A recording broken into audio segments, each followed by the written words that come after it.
Hello students, I welcome you all to my YouTube channel ePolitical Science. Today I brought a very important discussion with you, and this topic is very important from the point of view of current affairs, contemporary debates regarding the international relations, and it will also help in your UPSC preparations as well as for other courses as well, international relations. So let us begin with today's discussion, and the topic for today's discussion is resurgence of Taliban in Afghanistan. ठीक है, तो आज हम जो discuss करना चाह रहे हैं आप लोगों के साथ वो है तालिबान का रिसर्जेंस अफ़गानिस्तान में। तो हम कैसे देख सकते हैं इस टॉपिक को, इसको समझने के लिए ये बहुत इम्पॉर्टेंट है कि हम पहले जो अभी रीसेंट हैपनिंग है उस पर हम ज़ोर दें और रीसेंट हैपनिंग के साथ हम इसको कनेक्ट करने की कोशिश करें कि exactly what are the issues which are coming up and why those issues are coming up, क्यों ऐसा हुआ, क्या कारण रहे, और विज़ावी इसके हम कुछ स्कॉलर्स इंटरप्रिटेशन या क्रिटिकल पर्सपेक्टिव हम पे बात करेंगे और उसके बाद हम कुछ फ्यूचर पर्सपेक्टिव पे बात करेंगे. So let us begin with the understanding. First point is 20-year long war. अब अगर हम अफ़गानिस्तान की बात देखें तो 20-year long war which had started in response to World Trade Center attack between the US government and Afghanistan. It has ended with the withdrawal of America.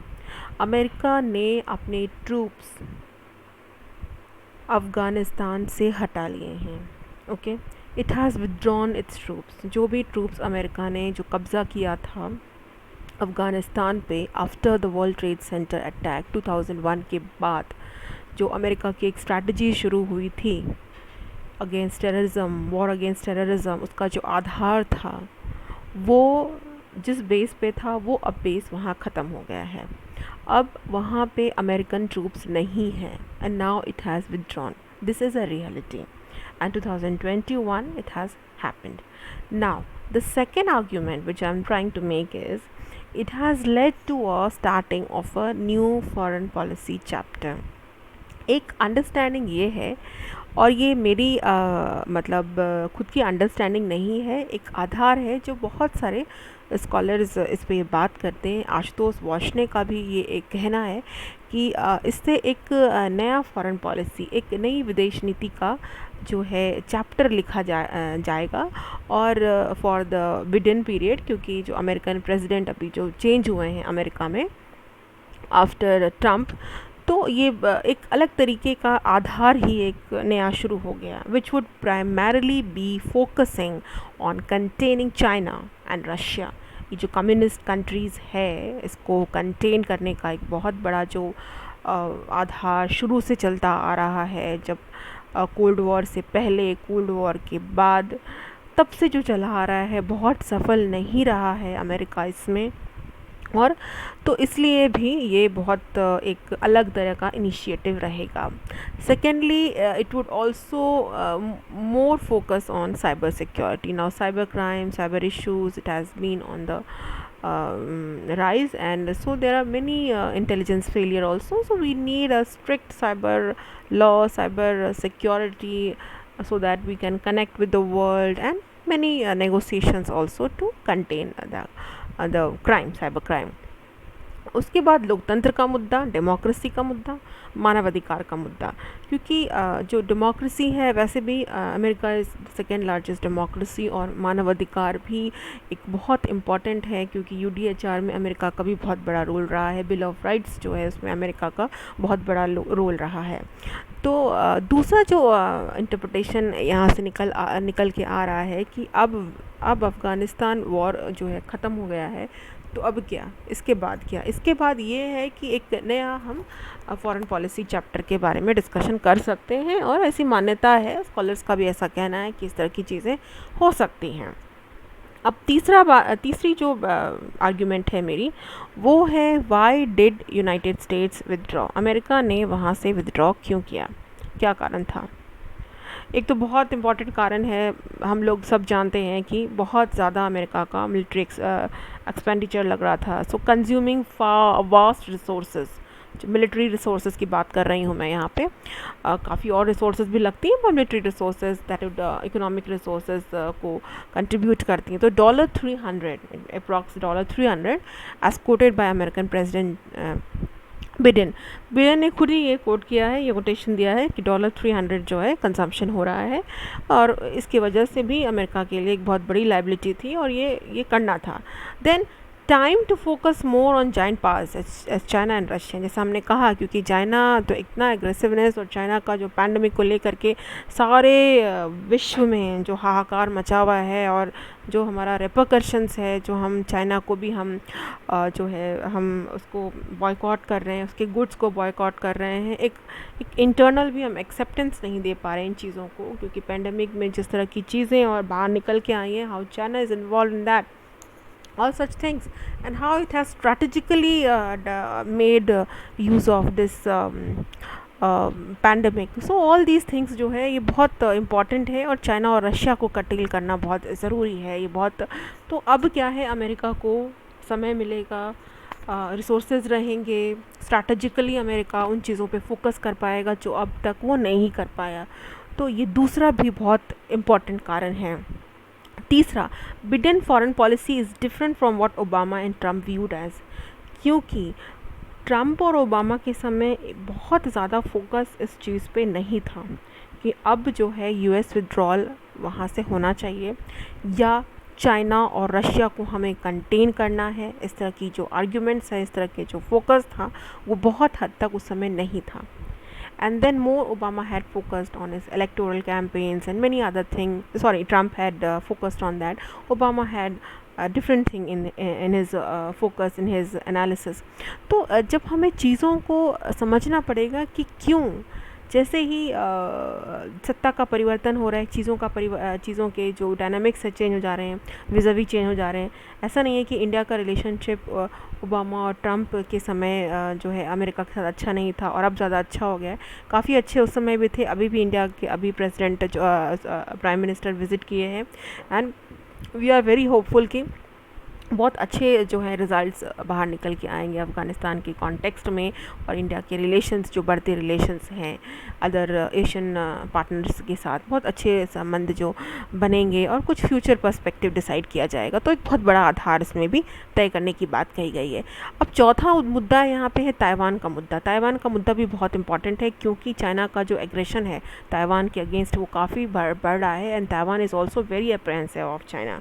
तो अगर America का सपोर्ट मिल जाए और ताइवान जो है कुछ हद तक जो है इसके इश्यूज़, प्रॉब्लम्स सॉल्व हो जाए, तो ये भी एक बहुत बड़ा जो है हेल्प हो जाएगा ताइवान को।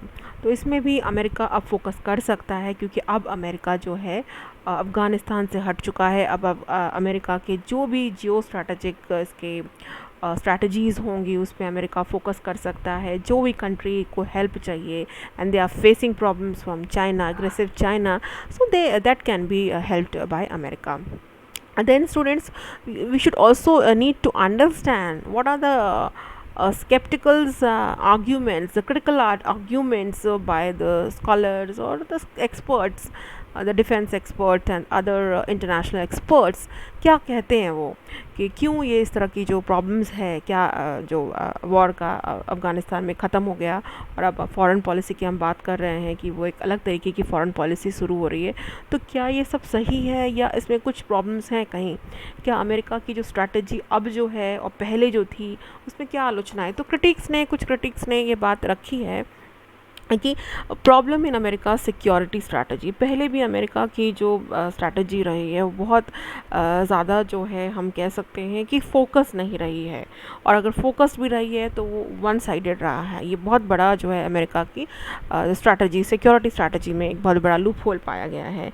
अब इस स्ट्रैटेजी का दूसरा लूप होल क्या है कि it had given more focus on concentration of power in Kabul. शुरू से ही 2001 के बाद से, वर्ल्ड ट्रेड सेंटर में अटैक के बाद से ही, और अफ़गानिस्तान में भी अमेरिका ने काफ़ी इन्वेस्टमेंट किया है, इंडिया ने भी काफ़ी इन्वेस्टमेंट किया है, और अफ़गानिस्तान पे अमेरिका का इतना ज़्यादा फोकस रहा, काबुल पे, अफ़गानिस्तान में भी काबुल पे इतना ज़्यादा फोकस रहा कि कुछ और एरियाज़ जो अफ़गानिस्तान के थे they were remain untouched, they were remain unnoticed. तीसरा मैं यही पॉइंट डिस्कस कर रही हूँ, since ethnic history and culture need a more decentralised approach to tackle sensitive issues.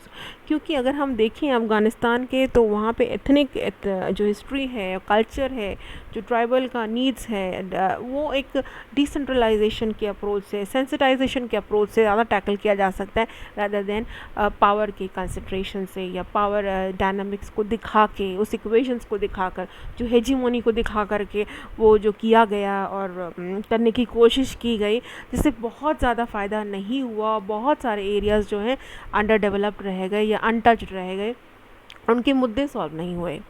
चौथा पॉइंट है focus on multilateralism. Now critics also say that America, बहुत शुरू से ही अमेरिका ने फोकस नहीं किया मल्टीलैटरलिज्म पे। अमेरिका का हमेशा से अप्रोच रहा है यूनिलैटरलिज्म 2001 के बाद थोड़ा सा ट्विस्ट आया अमेरिका की स्ट्रैटेजी में, पर फिर भी उसके बावजूद भी अमेरिका की डिप्लोमेसी में, उसके इकोनॉमिक रिसोर्सेज में, उसके अगर हम IMF की बात करें, वर्ल्ड बैंक की बात करें, ओवरऑल ह्यूमन राइट्स के आधार की भी बात करें, तब भी उसकी वर्चस्वता, उसकी हेजीमोनी हर जगह दिखती ही थी। तो अमेरिका के लिए फोकस करना मल्टीलैटरलिज्म में, प्लूरीलैटरलिज्म में बहुत हद तक एक एक आधार जो रहा, बहुत थोड़ा सा रहा, बहुत आगे नहीं बढ़ पाया। जिसमें हम बात करते हैं बहुत कंजर्वेटिव अप्रोच ऑन मल्टीलैटरलिज्म। एक लिबरल अप्रोच होता है कि हाँ ऐसा होने देना चाहिए, तो उसमें भी एक संकीर्णता दिखी है, जो क्रिटिक्स कहते हैं कि बहुत हद तक ये फोकस जो है मल्टीलैटरलिज्म पे नहीं हो पाए, बहुत बड़ा कारण है। Now what should be the future perspective. अब फ्यूचर पर्सपेक्टिव पे अगर हम ध्यान दें, तो किस तरह से ये फ्यूचर पर्सपेक्टिव अमेरिका का जो रिलेशनशिप है विज़ावी अफ़गानिस्तान, और अफ़गानिस्तान का अब जो है वॉर ख़त्म हो गया, तालिबान का रिसर्जन आ गया, now Taliban is has taken its place, अपना ले लिया है उसने अफ़गानिस्तान में। So now what are the future perspective vis a vis America and India relationship that one can look forward so in foreign policy, in international relations? The first point which I'm arguing is now America is giving more importance to other organizations. जैसे अब quad के बारे में आप सब सुन रहे होंगे, news में आ रहा है। So what is Quad? It's an organisation which is vis-a-vis Australia, Japan and India. इसमें इंडिया का बहुत बड़ा रोल होगा, और आने वाले समय में ऐसा परसीव किया जा रहा है कि इंडिया का इम्पोर्टेंस जो है एशियन पैसिफिक रीजन में बढ़ने वाला है, और इंडिया के रोल भी ग्लोबल लेवल पे काफ़ी इंक्रीज़ कर रहे हैं। अब दूसरा अगर हम देखें ऑकस, ऑकस एक ट्राइलैटरल सिक्योरिटी पार्टनरशिप है, जिसके डिस्कशन काफ़ी हद तक अब न्यूज़पेपर्स में भी पढ़ रहे हैं, और इंटरनेशनल रिजाइम में भी हम पढ़ रहे हैं कि ऑकस जो है एक तरीके का सिक्योरिटी पार्टनरशिप है, that is vis a vis Australia, United Kingdom and United States. ये एक माना जा रहा है कि एक इंटरनल विंग भी है ऑस्ट्रेलिया और अमेरिका के, जो न्यू पार्टनरशिप शुरू होने का एक आधार भी तय कर रहा है। तो इसमें ये भी समझने की ज़रूरत है कि क्या ऑकस और क्वाड एक दूसरे के पूरक होंगे या अगेंस्ट होंगे, या ऑकस और क्वाड जो है एक दूसरे को बहुत ज़्यादा हेल्प करेंगे, फैसिलिटेट करेंगे न्यू वर्ल्ड ऑर्डर बनाने में, चीज़ों को समझने में, कोलैबोरेट करने में। क्योंकि quad summit is expected in 2022 which would be hosted by New Delhi, and there are hopes and optimism that things would improve after the world is over with this pandemic, and one is trying to perceive things in a new way, new world order. Now again the fourth point is build back better world. B3W की announcement भी हो गई है, और G7 summit में, पिछले साल की G7 समिट में बिल्ड बैक बेटर वर्ल्ड की भी अनाउंसमेंट हुई है, और इस तरह की भी जो ऑर्गेनाइजेशन है, इस तरह का भी सेटअप जो है वो शुरू किया जाएगा। इस तरह के न्यू इनिशिएटिव्स के बाद शुरू की गई है, जो बेटर वर्ल्ड की कल्पना करता है। तो फ्यूचर पर्सपेक्टिव काफ़ी पॉजिटिव ऑप्टिमिज्म है। उसके साथ साथ कुछ चीज़ें हैं, जैसे चाइना का एग्रेशन है, रशिया का जो आधार है वो, क्योंकि China and Russia they are collaborating with each other, they have same ideology with them, and India and America, since they are the two largest democratic countries, and they have similar interests also. So one can see some better happenings in the world order with the Indian Prime Minister visiting America recently after the global pandemic. सो बहुत hopeful हैं students कि इस तरह के जो वातावरण है even after coming of Taliban in Afghanistan, ये खुद में एक प्रॉब्लमेटिक इशू है जिसे सारे विश्व को मिल के सुलझाना है, क्योंकि हम इसमें यूनिलैटरल अप्रोच से नहीं हम सुलझा सकते। तालिबान का मुद्दा अफ़गानिस्तान में बहुत ही सेंसिटिव मुद्दा है, और अफ़गानिस्तान में कोई भी मुद्दा हो उसे हमें सिर्फ और सिर्फ हेजिमोनिकली समझा सॉल्व कर हम नहीं सकते। So there needs to be a multifaceted approach with more focus on decentralization, what I personally believe, because earlier also decentralized approach was missing. So we need to come together, collaborate, because all the international community, they need to come together to solve this important issue, which is the influence of Taliban in Afghanistan. So I hope we had a long and precise discussion on how Taliban's resurgence in Afghanistan vis-a-vis America and India relations, how we are seeing it, and what are the future prospects. So if you have any doubts, any comments, any suggestions, and if you like my video, please subscribe my channel and give your comments and share with your friends. Thank you, students. Have a nice day.